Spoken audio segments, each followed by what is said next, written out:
années 20 au Congo. La France lance des travaux faramineux, une voie ferroviaire qui va être baptisée Congo-Océan. Donc il s'agit de 500 km de chemin de fer, on les voit là, qui doivent relier Brazzaville au port de Pointe-Noire, c'est sur la côte atlantique. Et la France quitte le travail forcé en vantant les promesses technologiques de ce train.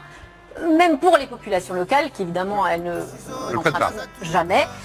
13 ans de travail harassant, près de 20 000 Africains qui vont mourir, vous l'expliquez très bien, d'épuisement, de maladies dans ces sortes de tranchées. 20 000 morts. Un par travé de rail. Un par travé de rail, avec en fait des scènes d'un autre temps. Sincèrement, quand on voit ça, on se dit c'est quoi la différence avec l'esclavage? La seule différence, c'est qu'ils n'étaient pas de statut esclave, ils étaient indigènes. C'est la grande différence qu'on a inventé le travail forcé après l'esclavage. Il faut savoir que la plupart, pas dans toutes les colonies, dans beaucoup de colonies, les populations étaient assujetties à ce qu'on appelle le travail forcé. C'est leur manière de payer l'impôt, si vous préférez. Vous payez à la fin d'année, vous faites votre chèque, et ben eux, ils avaient des nombres de jours de travail gratuits à donner à l'État français ou à l'administration. Ça pouvait être variable de 30 jours jusqu'à 120 jours dans certains territoires.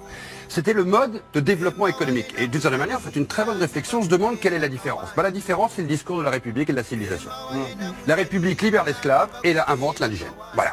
Et à un moment, l'indigène va se révolter. Ça va prendre 75 ans à peu près, entre le moment où on va maintenir ce système, Lilian Thuram parlait tout à l'heure du code de l'indigénat, donc on va en plus le structurer juridiquement.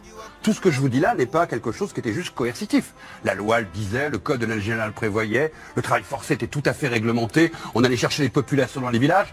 Mais au moment, ce que dit une jeune fille, on marquait les gens sur leur visage avec une lame de rasoir pour savoir ceux qui étaient productifs ou non, plus ou moins. Sur le visage à vie, vous étiez marqué.